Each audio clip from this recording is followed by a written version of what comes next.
ఒకటి మంత్రి గారు చెప్తుంది ఏంటంటే భూమి విషయంలో అవినీతి జరిగిందని చెప్తున్నారు అధ్యక్ష. ఫస్ట్ థింగ్ ఏంటంటే ఆ భూమికి సంబంధించిన 2.5 కోట్ల రూపాయలు ఇంతవరకు కూడా ప్రభుత్వం నుంచి శాంక్షన్ అయింది తప్ప ఇది కూడా రిజిస్ట్రేషన్ అవ్వలేదు అధ్యక్ష. పేమెంట్ అవ్వాలా. రెండోది అధ్యక్ష మంత్రి గారు చెప్తున్నారు నందిగామ ఏరియా హాస్పిటల్ అన్నారు. అది ఏరియా హాస్పిటల్ కాదు అధ్యక్ష, కమ్యూనిటీ హెల్త్ సెంటర్ అధ్యక్ష. ఏరియా హాస్పిటల్ వేరే అధ్యక్ష, కమ్యూనిటీ హెల్త్ సెంటర్ వేరే అధ్యక్ష. నేను ఇంకో విషయం మంత్రి గారు అడుగుతాను అధ్యక్ష. ఓ పక్కన నందిగామ తీస్తే నేను నందిగామ మెడికల్ కాలేజ్ ఇప్పుడు అడగట్లేదు అధ్యక్ష.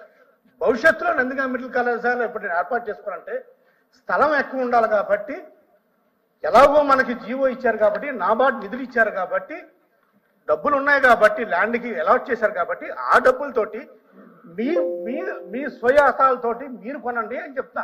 ప్రభుత్వం మీలో ఉన్నారు కాబట్టి మీరు చెప్పండి అన్నారు. ఒకటి అధ్యక్ష. రెండోది అధ్యక్ష పీపీపీ అని చెప్తున్నారు అధ్యక్ష.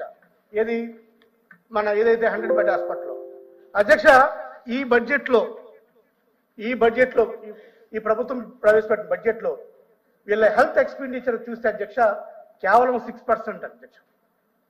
నేషనల్ హెల్త్ పాలసీ ప్రకారం 8% మనం నిధులు కేటాయించాలి అధ్యక్ష. కానీ ఈ బడ్జెట్లో మీరు కేటాయించింది కేవలం 6% అధ్యక్ష. ఆబ్వియస్గా మీరు 6% చేసినప్పుడు ఆబ్వియస్గా మీరు ప్రైవేట్ విండోస్ ఓపెన్ చేస్తారు అధ్యక్ష.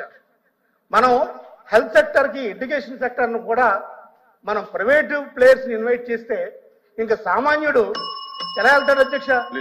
ఇప్పుడు మీకు హెల్త్ సెక్టర్లో మీరు పీపీపీ మోడల్ వెళ్తే సామాన్యుడు హెల్త్ కోసం వెళ్తేప్పుడు వాడు ఏం చేయాలి అధ్యక్ష? మీ అభిప్రాయం తెలియజేయండి. టికెట్లు కూడా డబ్బులు రాస్తారు అధ్యక్ష. ప్రభుత్వం పీపీపీ అని చెప్పింది, మీ రిక్వెస్ట్ ఏమైనా ఉంటే చెప్పండి. నా రిక్వెస్ట్ అదే అధ్యక్ష, ఏదైతే ఆ ప్రపోజల్ చేస్తలేదని గవర్నమెంట్ ఇష్టం, దాన్ని విరమించడానికి చెప్తాను అధ్యక్ష. థ్యాంక్ యూ అధ్యక్ష. ప్లీజ్.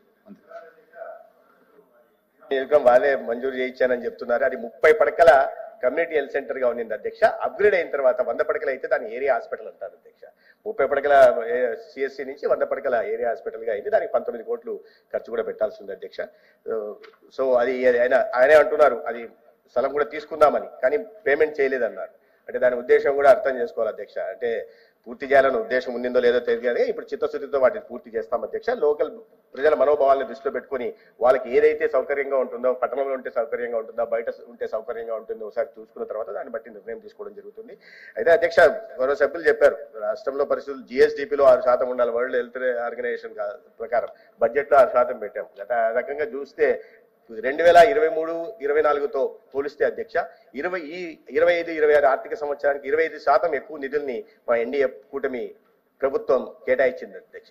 ఒక సంవత్సరంలోనే 29% నిధులు మొత్తం 5 ఏళ్లలో కలిసి అధ్యక్ష 55,424 కోట్లు మాత్రమే బడ్జెట్ ఆరోగ్య రంగంలో బడ్జెట్ కేటాయింపులు జరిగాయి. మూలధన వ్యయం అయితే 5 సంవత్సరాల్లో 3,519 కోట్లు అధ్యక్ష.